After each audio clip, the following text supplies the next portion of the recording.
All right. Excited to be here today with my new friend, Aël Guégan. Let's go. I think I pronounced it somewhat right. I probably butchered a little bit, but I got close. Yes, you Um, did. Thank you. yes. Awesome. Aël. So Aël is the partnership executive at Soundcharts. So if you're in the music industry, then you probably are familiar with Soundcharts. If you're not, then I would definitely recommend checking them out. They have an amazing reporting system that basically helps you keep a finger on the pulse of your metrics and your insights. And so he advises artists and music record labels how to use their data to plan their releases, pitch to industry pros, grow their fan base. And this really, for me, one thing that is dawning on me right now because I've experienced like the effects of not having clear KPIs and metrics is how important analytics are just in general. Like having a finger on the pulse. The metaphor that comes to mind is it's sort of like driving down the highway. And if you don't know what your metrics are, if you don't have insights, it's sort of like having a blindfold on and you're like, hold on to this car that might be going fast. But, maybe if you know how to drive, you can keep it going for a little bit, but at a certain point, it's going to start to veer off track and you're going to lose that insight. So Soundcharts, basically lets you take the blindfold off to see what's happening. So Aël, really looking forward to connecting today and I appreciate you taking the time to be on the podcast. Yeah, thank you. Thank you for inviting me. Very excited about this discussion today. And yeah, looking forward to it. Awesome. So, Aël, maybe to kick things off, could you share just a quick introduction to yourself, how you got started at Soundcharts, and maybe sort of like the heart of what do you think is like the core problem that that you focus on with Soundcharts? Yeah, so maybe a quick intro about me. So I've been working for the past 7 years in the industry.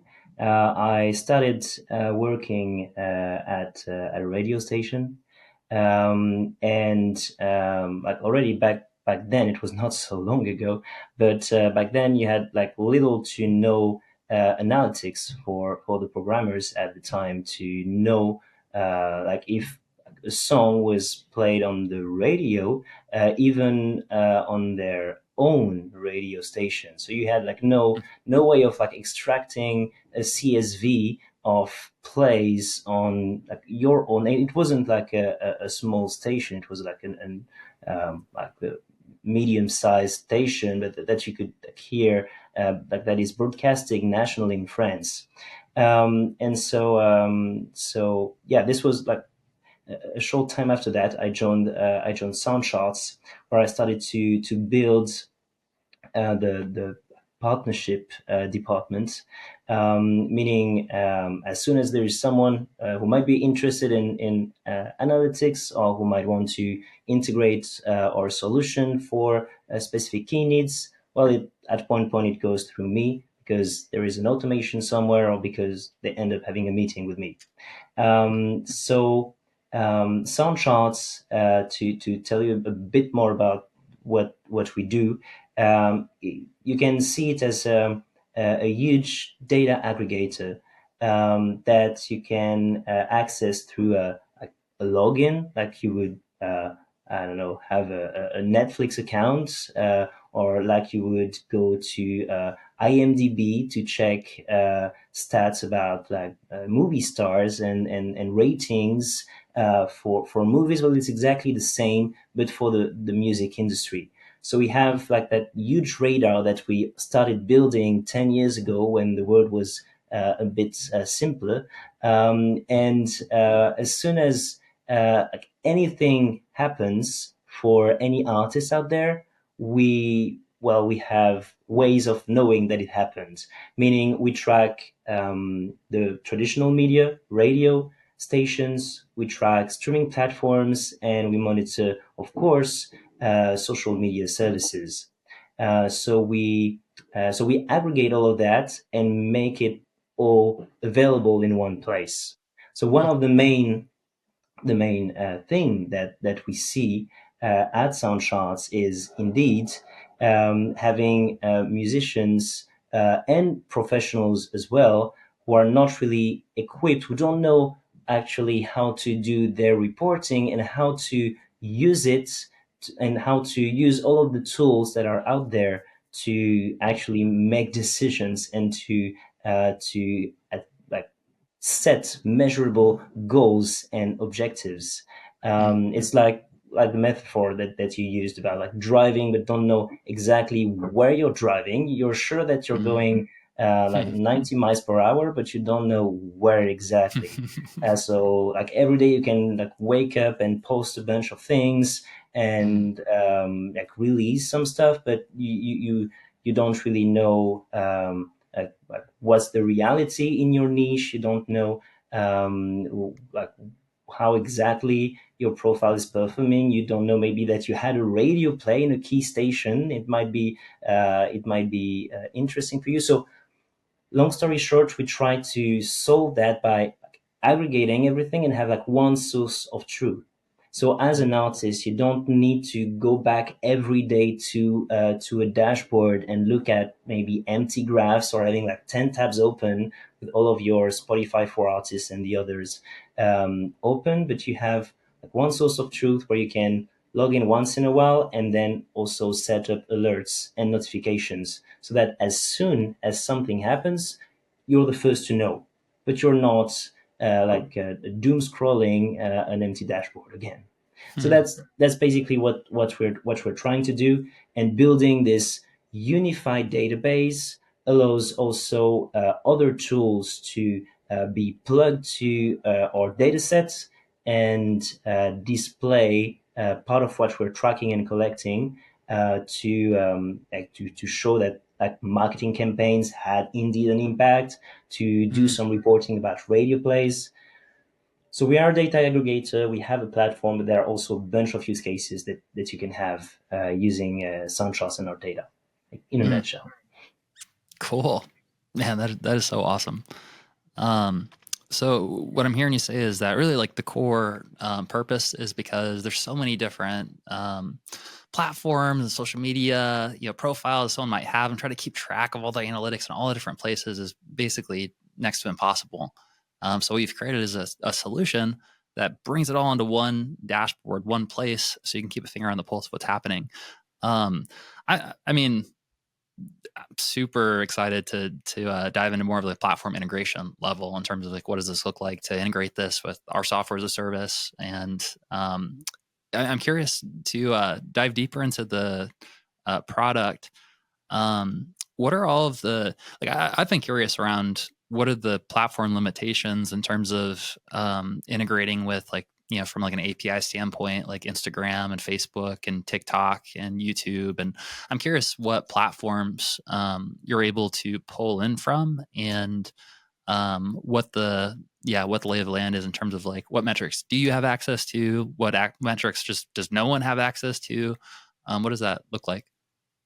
So yeah, it's an interesting question because the first thing to understand is that we only track and monitor what's public.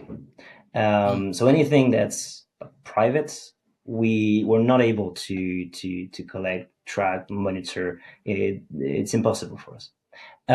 So a radio play, by essence, is public because you can sort of shazam it and say, "Oh, that's actually this song." That's basically Mm. what we do on scale. We just for the radio, we just shazam thousands of streams, of online streams, and we know whatever is being played on air.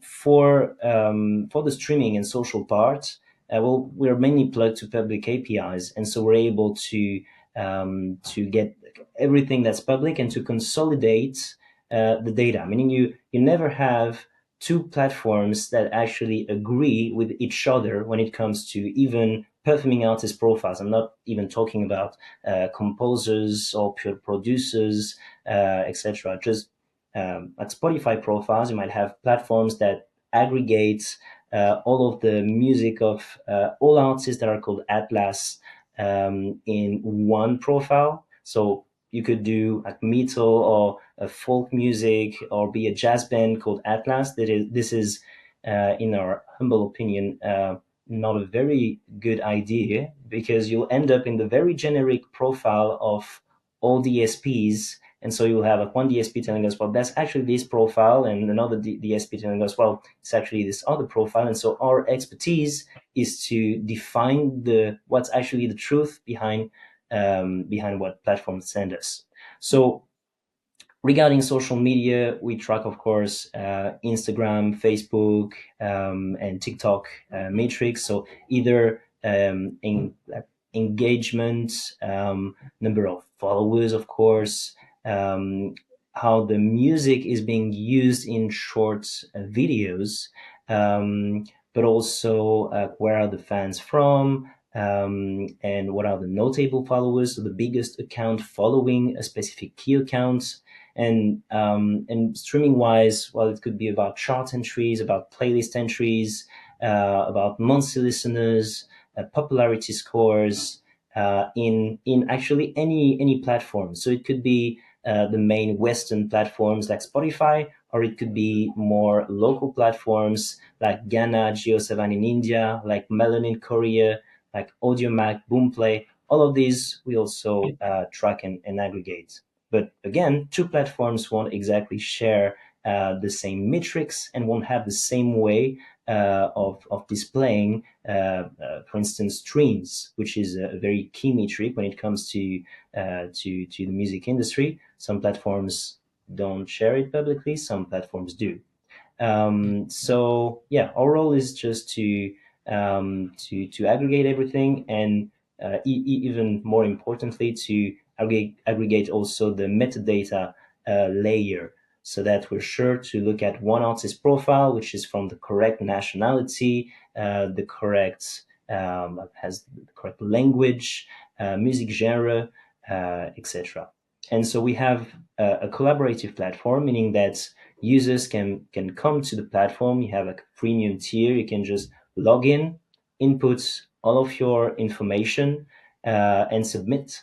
And so that we will have your profile as clean as possible, which might be quite important, as more than often, um, platforms, or actually people trying to discover new talents and songs, might end up using tools like Soundcharts to do their discovery. So having a clean profile on those tools like will increase your chance at being discovered by someone who's just going through a listing of songs and saying, well, let's look at the songs that are from Germany, that metal, and that are sung in German. And so, yeah, if your metadata and data is correct, you have a higher chance at being discovered. So, yeah, to give you a global idea of what we track and how we do it. Mm, super interesting. So, when it comes to tracking like cross-platform analytics, what I'm hearing you say is that there's some smart logic that looks up the artists on all the different platforms, but because they're all different platforms, they all have different data structures. Sometimes matching the artist to the right artist on all the platforms is a good thing to sign up and review and make sure that it's clean, that it actually is matched correctly. And I'm curious from I'm approaching this from a platform integration standpoint as well, like with our software as a service. And I'm thinking like, if we were to integrate something like Soundcharts, what would that look like from an integration standpoint? How do you normally map to like external integrations and platforms in terms of how do they share identifiers in order to make sure that they're like reaching the right people? So indeed, it's a good question. It's different from the dashboard. So the API, our API, powers our dashboard, but also powers a bunch of other dashboards. And chances are, even if you've never seen Soundcharts, you've seen our data set before, because you've seen it on yeah, other tech tools that you may use. You have tools that do music discovery using AI, for instance. Well, you might need at one point a data set and a layer of intelligence to know what artist profiles are, to know the metadata about these, etc. So On our end, our API is very straightforward to use. Each artist, each song has a unique identifier, and we also aggregate all of the identifiers from all platforms. Mm. So if you were to use Soundcharts API tomorrow, either you have a listing of names or you have a listing of URLs and therefore platform identifiers. Mm. Or you could even have a platform of industry identifiers, meaning ISRCs. Mm. Like using this, you can like get a song or get a song by ISRC or get an artist using a platform ID, and it's very straightforward. You get all of the metadata associated with that artist. You get again the country, the genre, the biography, the asset, the image, and all metrics that we were able to collect from the followers to the monthly listeners and the TikTok usage.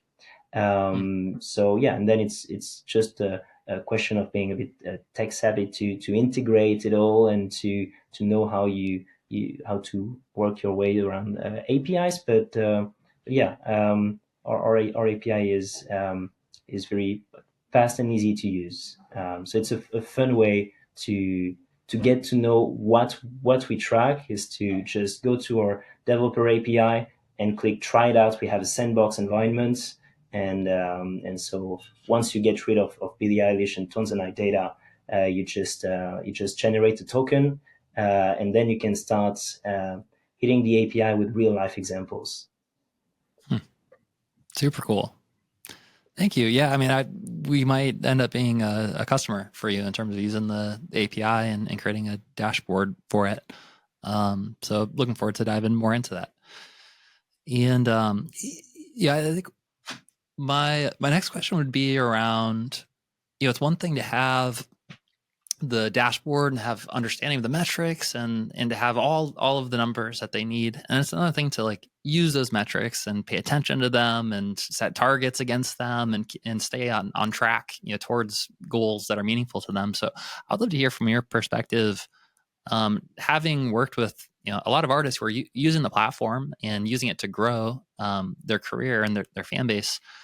What have you seen that kind of separates folks who are having the best results and are really making the most traction and using the tool to help them accomplish their goals versus artists that might give up early or are struggling to use it? Yeah. So there are a lot of different ways of using Soundcharts.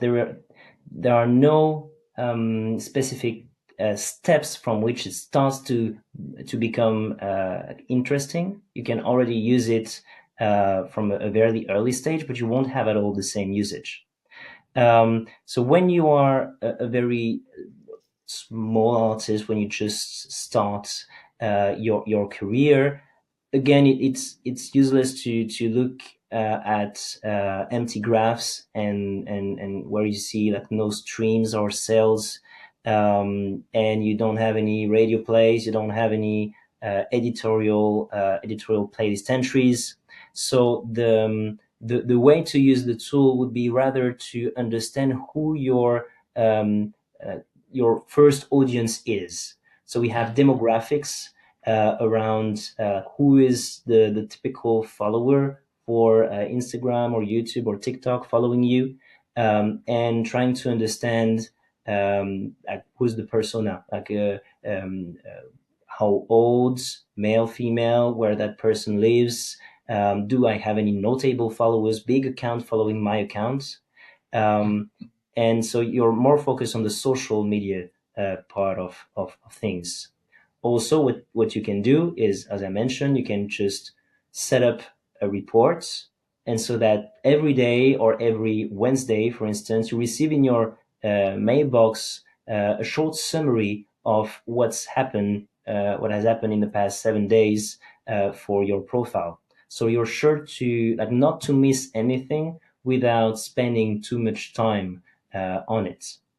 Mm. Then when you start to grow a bit, start to receive to have some playlist entries, maybe a couple of radio plays, you start to see more more data points that are active and more notifications maybe. And so here for that size, it is interesting to compare actually your profile with other artists in the same niche. Um, Again, knowing that you have a radio play in itself, it's you're like, okay, I have that radio play, but then what do I do? Well, the first thing maybe to do if you have like a radio play from a small radio station is to maybe reach out to a PR and say, well, there is some kind of traction that is happening right now. Let's maybe convert that, and let maybe if something happened like once or twice, we like it's the beginning of a story to tell. Another thing that you can do, even if it's a very small radio play, you can like write something on Twitter X and say, hey, thank you to name of the radio station, and very happy to have been played in this show. That's wonderful, and we always advise artists to do that, because that small radio station, it might be the same person looking at Twitter, sorry, X, and being the actual DJ who put your song on air.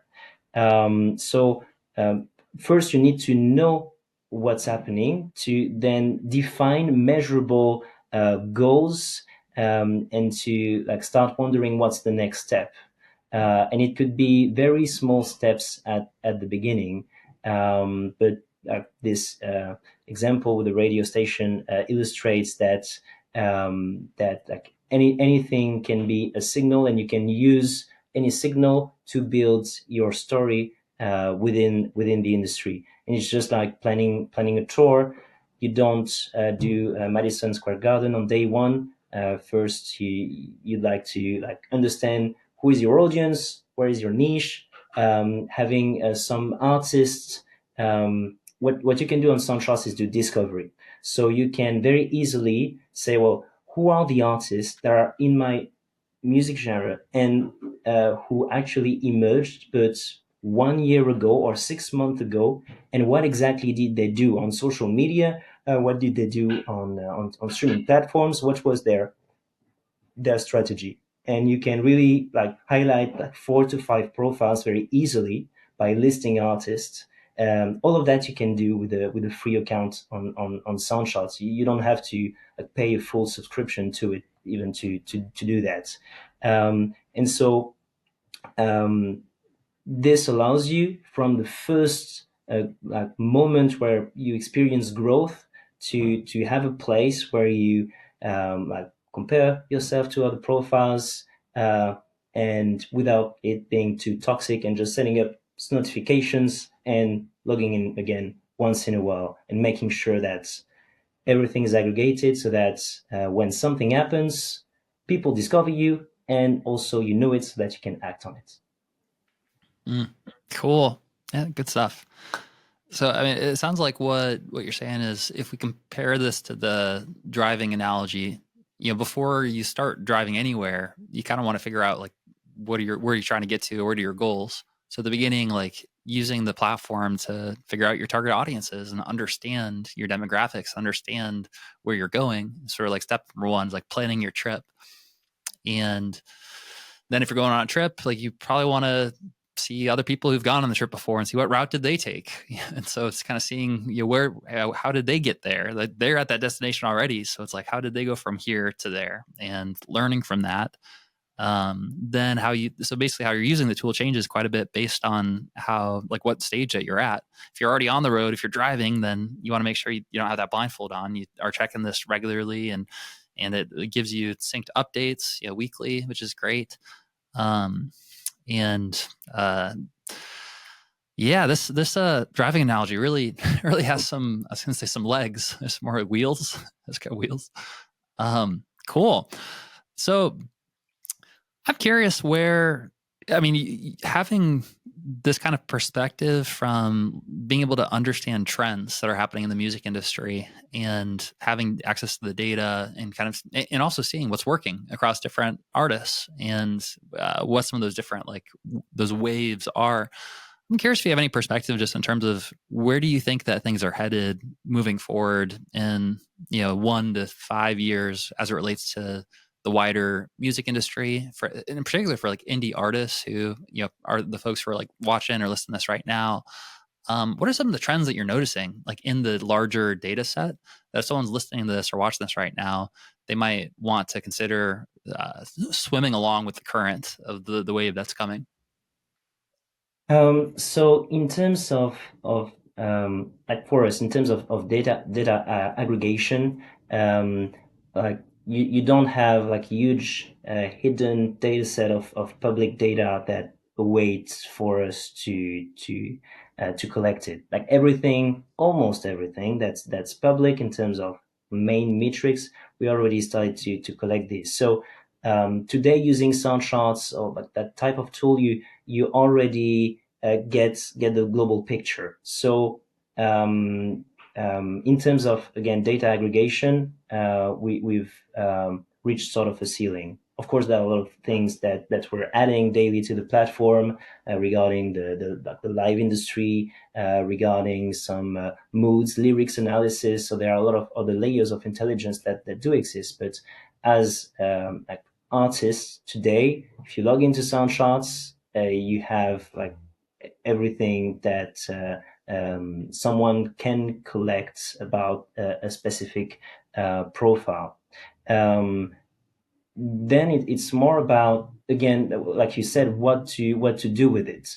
Um, Looking at graphs, you can already start to build a strategy.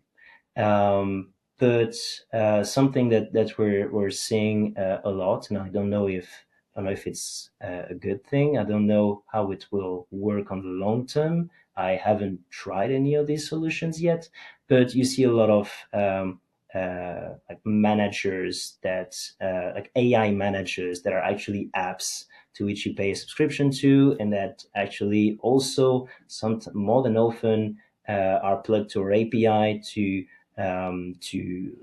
like have a layer of intelligence on which they build to know if an artist logs in, on which niche is this artist in, which radio stations play that kind of music, which playlists are interesting, like getting creators' profiles, etc., so that they would recommend actions for any size of artist and any like music genre.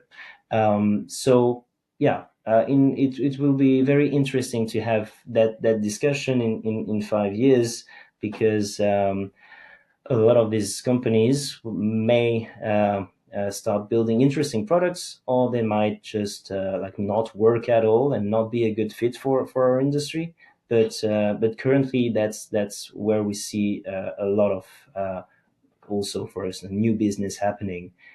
So I'll be very curious to see that because what they can do is from the data set that exists and from what the artist tells them about their strategy and the links that they provide, they can build a strategy and they can also go to the next step.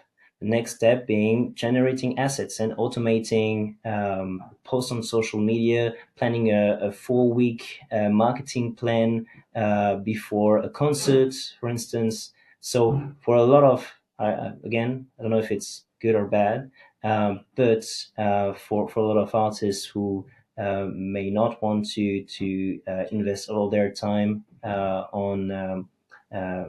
on Instagram and writing posts they're not comfortable with, it might, I guess, partly help them. But yeah, that would be a very interesting thing to listen to my answer to this question in 5 years and have a laugh because I would have completely missed the point and the industry would have gone a completely different direction. But Hmm. yeah. Hmm. Cool. I mean, I think that makes a lot of sense. So what I'm hearing you say is that one interesting development that you're starting to notice is like the rest of the world and not every industry, AI is starting to enter the equation, and having an intelligent agent that can take actions on behalf of our situation to give us guidance and advice is something that is an interesting trend. And so starting to use these tools to help support your career and to basically give you plans and action steps, towards those goals. Coming back to our driving analogy, is maybe it's like having a GPS. Sort of like installing a GPS into the car, so that based on the metrics, based on what the car is seeing on its dashboards, it's able to create that navigation to kind of get you where you want to get to. Um, that's cool. I don't think you're going to look crazy in 5 years. I mean, to me, that feels like a definite, like, yeah, that's where things are headed towards, just more and more of like a co-pilot slash intelligence agent, that sort of like a personal guide or assistant. And it'll be interesting to see like how much that comes from like one generalized model versus like a very like hyper focused, like specific model, or maybe both. Like the specific model is like built on like the wider one, and there's all the different like sublets. But um, yeah, what a time to be alive that we get to sort of like witness this birth of this level of intelligence. I do agree, and it's definitely more interesting than the Web3 thing that happened 5 years ago. So yeah, I believe the AI is more promising in its daily implications for both tech companies, artists, and also, of course, the like professionals in the industry. Yeah, 100%. I totally agree. And it could even, in a roundabout kind of way, could lead to more of a need for Web3 in terms of like verification or authenticity. Because now, I mean, the AI is getting so good at generating fake stuff that it's sort of like what's real, what's not real. So I can see a potential. I'm not like a huge Web3, like I understand all of it and blockchain, but from what I understand, it has some valuable use cases potentially in that that need of being able to verify authenticity of content. So yeah, maybe it'll find its way around. Is there an analogy with driving that we can bring Web3 into? Hmm. Yeah, it's a hard It's one. like it's like you have like a burglar who hops into your car, and but no, he says he's a cop, but you're like, is this actually a cop?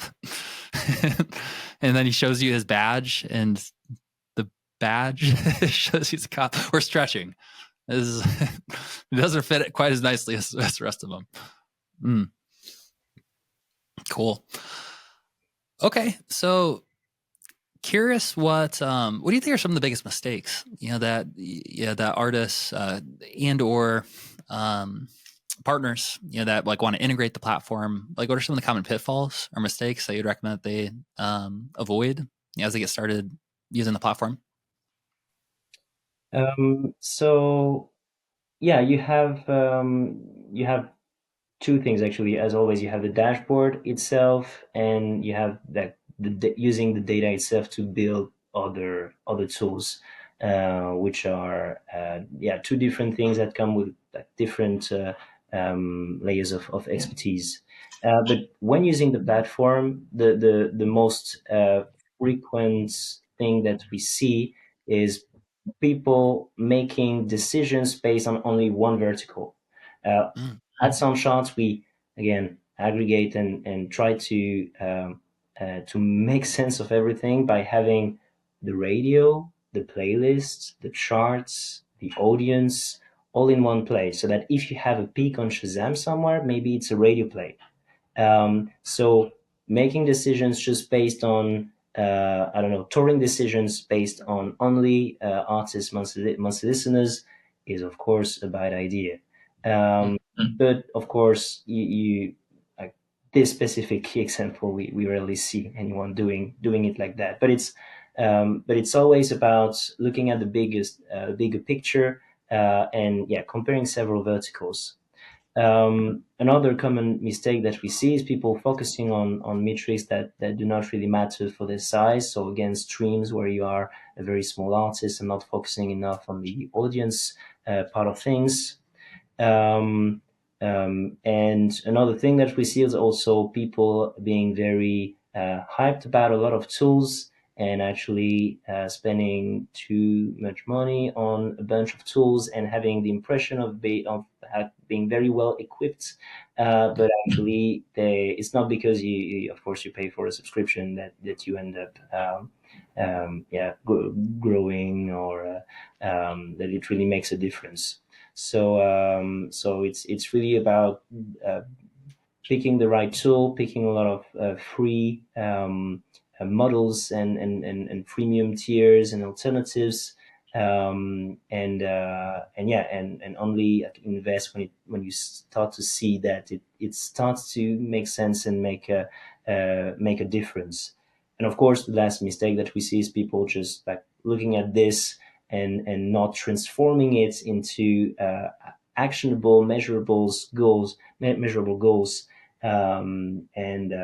comparing profiles. And this is it sounds obvious, but we actually rarely see it. The first usage is looking at his own, like our own profile, and being like stuck like a deer in the um, I don't have the English word In the for head in the headlights. yeah, in the Yeah. headlights, exactly, to keep Uh-huh. You the got the car analogy back. Very yeah. good. Nice.